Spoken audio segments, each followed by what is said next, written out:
तो मैंने उसको एक बार डायग्राम करके मतलब एक इंक्लूड किया था कि मतलब कैसे कैसे कहाँ से फंडिंग मिल सकती है स्मार्ट सिटीज़ के लिए। तो इंडिया में जो फिजिकल एंड इकोनॉमिक दोनों तरह की वाटर क्राइसिस है उनको शेयर किया है, उसका शेयर किया है। फिर मैंने मतलब जो भी डेटा है मैंने गवर्नमेंट की ऑफिशियल वेबसाइट या फिर नीति आयोग की वेबसाइट से लेकर शेयर किया है। फिर मैंने यहाँ पे कोशिश की है एक मैप के थ्रू बताने की कि मतलब जो हमारे कौन कौन से स्टेट्स हैं जो कि मतलब सीवियरली हिट हैं वाटर क्राइसिस से। मैं हर जगह फ्लो चार्ट्स और पाई डायग्राम्स यूज़ करती हूँ, तो आप भी यूज़ करिए। जो आंकड़े हैं उनको इंक्लूड किया है अपने आंसर में। और ये चीज़ें आप बिहार के इकोनॉमिक सर्वे में भी पढ़ सकते हैं, इंडिया की इकोनॉमिक सर्वे में ये सारे डेटा आपको मिल जाएंगे। अपने आंसर को प्रेजेंटेबल बनाइए, ईजी बनाइए कि मतलब पढ़ते के साथ एक स्ट्रक्चर पता चले कि हाँ आप ऐसे मतलब। नमस्कार, मेरा नाम करिश्मा सिंह है और मैंने 66 बीपीएससी में 36 रैंक हासिल किया है। मुझे एडिशनल डिस्ट्रिक्ट ट्रांसपोर्ट ऑफिसर का पोस्ट मिला है। आज मैं आप सभी को मेरी आंसर राइटिंग कि मैं कैसे आंसर्स लिखती थी और एक टेस्ट कॉपी शेयर करूँगी आपसे कि आपको आइडिया लगे कि मैंने अपने आंसर्स कैसे लिखे होंगे मेन एग्ज़ाम में। तो ये पेपर जीएस पेपर 2 की कॉपी है। तो ये जैसे एक क्वेश्चन था स्मार्ट सिटी का कि मतलब स्मार्ट सिटीज़ क्या होते हैं, इनका क्या रेलेवेंस है और अभी के डेट में इनका क्या इंपॉर्टेंस है। तो मैंने पहले कुछ पॉइंट्स में छोटे में ही मतलब स्मार्ट सिटीज़ के बारे में एक्सप्लेन किया कि एक्चुअली स्मार्ट सिटीज़ का कॉन्सेप्ट आया कहाँ से है क्या। फिर मैंने इसके पिलर्स जो कि मतलब इसका बेसिक जो एजेंडा है कि एक्चुअली स्मार्ट सिटीज़ में क्या क्या रहना चाहिए जिसके बेसिस पे हम इन्हें स्मार्ट सिटीज़ कह सकते हैं, वो इंक्लूड किया है। तो ये 4 पिलर्स हैं जैसे institutional, physical, social and economic, क्योंकि हमें हर एस्पेक्ट मतलब एक हर एस्पेक्ट से पोर्ट्रे करना होता है, अपने आंसर्स में हर एक एस्पेक्ट को इंक्लूड करना रहता है। उसके बाद फिर हम आ जाते हैं कि हमें चाहिए क्यों स्मार्ट सिटीज़ का, मतलब ज़रूरत क्या है हमारे स्मार्ट सिटीज़ डेवलप करने की।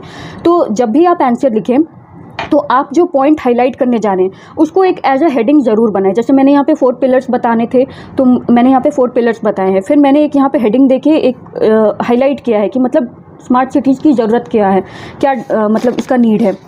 फिर मतलब एक स्मार्ट सिटीज़ का हल्के से बताने के बाद आप डेटा भी बता सकते हैं। उसके बाद इसका एक ऑब्जेक्टिव मतलब एक सॉल्यूशन क्यों, मतलब एक स्मार्ट सिटीज़ एक सस्टेनेबल सॉल्यूशन है, वो मैंने रिप्रेजेंट किया था उसमें। फिर उसके बाद फिर अगर ये इधर देखें तो जो बेसिक ऑब्जेक्टिव्स हैं स्मार्ट सिटीज़ की वो मैंने अलग से फ्लो चार्ट में शो की मतलब पोर्ट्रे किया है। फिर जो स्ट्रैटेजीज़ हैं कि हम लोग स्मार्ट सिटीज़ कैसे बना सकते हैं, कैसे डेवलप कर सकते हैं, या फिर गवर्नमेंट क्या क्या अप्रोचेज़ ले रही हैं, तो वो मैंने डाला हुआ है इसमें।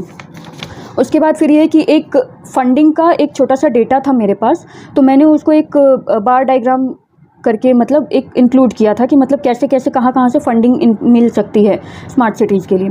उसके बाद फिर एक कोर इंफ्रास्ट्रक्चर का क्या है कि मतलब जो स्मार्ट सिटीज़ हैं उनमें क्या क्या कोर इंफ्रास्ट्रक्चर होने चाहिए और उनकी क्या फैसिलिटीज़ होनी चाहिए, जैसे कि अफोर्डेबल हाउसिंग होनी चाहिए, सैनिटेशन होना चाहिए। तो ये सारी चीज़ें एक पॉइंट वाइज मतलब एक स्ट्रक्चर्ड वे में आप इंक्लूड करिए। दूसरा है कि अभी मतलब हाँ मैंने ये भी डाला था कि किन किन शहरों में अभी स्मार्ट सिटीज़ को लेके प्रोग्रेस हो रहा है।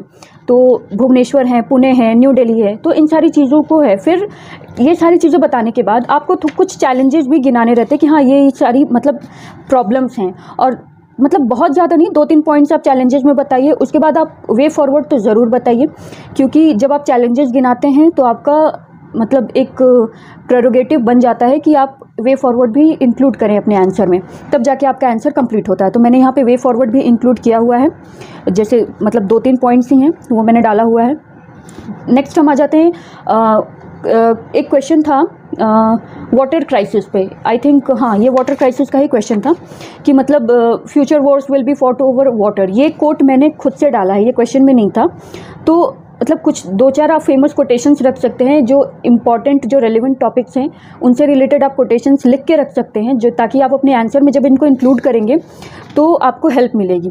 फिर मैंने यहाँ पे इंडिया के रेस्पेक्ट में जो वाटर क्राइसिस है इंडिया की, तो मैंने नीति आयोग की रिपोर्ट का डेटा यहाँ पे डाला मतलब शेयर किया है। फिर यहाँ पे मैंने जो इंडिया में जो फिजिकल एंड इकोनॉमिक दोनों तरह की वाटर क्राइसिस हैं उनको शेयर किया है, उसका शेयर किया है। फिर मैंने मतलब जो भी डेटा है मैंने गवर्नमेंट की ऑफिशियल वेबसाइट या फिर नीति आयोग की वेबसाइट से लेकर शेयर किया है। फिर मैंने यहाँ पे कोशिश की है एक मैप के थ्रू बताने की कि मतलब जो हमारे कौन कौन से स्टेट्स हैं जो कि मतलब सीवियरली हिट हैं वाटर क्राइसिस से। और मतलब इसके बाद फिर मैंने एक चूँकि मैंने टॉपिक को बहुत ही एक्सटेंसिवली कवर किया था, तो मैंने ये सारे मतलब ये डायग्राम बना के मैंने बताया कि मतलब कहाँ पे बहुत ज़्यादा सीवियर ड्रॉट है, कहाँ पे एक्सट्रीमली ज़्यादा वाटर क्राइसिस है, एरिड रीजन किधर है, कहाँ मीडियम है। तो मैंने मतलब ये इंडेक्स के साथ मैंने आपको, अगर मैप बना रहे हैं इस तरह का, तो आप प्लीज़ इंडेक्स भी इंक्लूड करिए, अदरवाइज समझ में नहीं आएगा कि आप एक्चुअली बताना क्या चाहते हैं। ओके अच्छा, एक ये डेटा था तो मैंने इसको बार ग्राफ में इंक्लूड कर लिया कि ये 2008 में ये वाटर सप्लाई थी और ये इतनी डिमांड है, तो 2030 तक ये मतलब हमारी डिमांड कितनी हो जाएगी। तो एक मोटा मोटी आइडिया लग जाता है कि हाँ मतलब water crisis is a serious issue. And आपका टॉपिक तैयार है, आपने अच्छे से तैयारी की है इस चीज़ को लेके। फिर इसमें भी इंडिया में जो वाटर कंजम्पशन का पैटर्न है कि हम लोग कैसे वाटर मतलब हमारा किस सेक्टर में ज़्यादा वाटर जाता है, तो हमारा जैसा कि इस डेटा के अकॉर्डिंग आप देख सकते हैं अराउंड 85% इरिगेशन में जाता है। तो इस तरीके से अगर आप पाई चार्ट बना के पूरा डिस्ट्रीब्यूशन दिखाएंगे तो एक पॉजिटिव इम्पैक्ट मिलेगा, अच्छे मार्क्स आपको मिलेंगे एग्ज़ाम में। उसके बाद फिर मैंने इम्पैक्ट भी शेयर किया था कि मतलब इसके क्या क्या डिफरेंट मतलब social effect, social and political effects क्या होते हैं, इकोनॉमिक क्या होता है, इन्वायरमेंटल क्या होता है। उसके बाद फिर मैंने गवर्नमेंट ने क्या क्या इनिशिएटिव्स लिए हैं वो भी ऐड किया था मैंने इस क्वेश्चन में। और उसके बाद फिर मैंने जो साइंटिफिक जो मेथड्स अपनाए जा रहे हैं अभी के लिए मतलब प्रेजेंट टाइम में, वो सब मैंने इंक्लूड किया था। ये आप एक्चुअली मतलब एक होता है ना चैलेंज के बाद वे फॉरवर्ड इंक्लूड किया जाता है, आप उसमें भी इन चीज़ों को डाल सकते हैं। तो ये सारी चीज़ें हैं। ये इकॉनमी वाला सेक्शन था। उसके बाद पॉलिटी वाला सेक्शन है ये, इसमें प्रेशर ग्रुप के बारे में पूछा गया था। तो प्रेशर ग्रुप मतलब मेरा पॉलिटी का बेसिक सोर्स लक्ष्मीकांत ही था, लक्ष्मीकांत से ही मैंने पढ़ाई की थी। तो लक्ष्मीकांत में आपको प्रेशर ग्रुप से रिलेटेड एक डेडिकेटेड चैप्टर मिलेगा, आप उसको पढ़िए अच्छे से, बस अपना आंसर अच्छे से ऑर्गेनाइज करिए।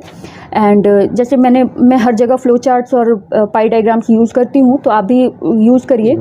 तो ये थी मेरी आंसर कॉपी। आपने देखा होगा कि मैंने हर जगह मतलब ज़्यादा से ज़्यादा मैप्स की और जो गवर्नमेंट के ऑथेंटिक डेटा है, जो ऑथेंटिक जो आंकड़े हैं उनको इंक्लूड किया है अपने आंसर में। ये चीज़ें आप बिहार के इकोनॉमिक सर्वे में भी पढ़ सकते हैं, इंडिया के इकोनॉमिक सर्वे में ये सारे डेटा आपको मिल जाएंगे। अपने आंसर को प्रेजेंटेबल बनाइए, ईजी बनाइए कि मतलब पढ़ते के साथ एक स्ट्रक्चर पता चले कि हाँ आप ऐसे मतलब ये पॉइंट है, आपने इंट्रोडक्शन दिया, फिर उसकी बॉडी मतलब जो क्वेश्चन में डिमांडेड है कि मतलब आपसे पूछा क्या जा रहा है वो आप बताइए। और हेडिंग्स ज़रूर डालिए, आप जो भी टॉपिक या फिर जो भी पॉइंट लिखने जा रहे हैं उसका एक हेडिंग दीजिए।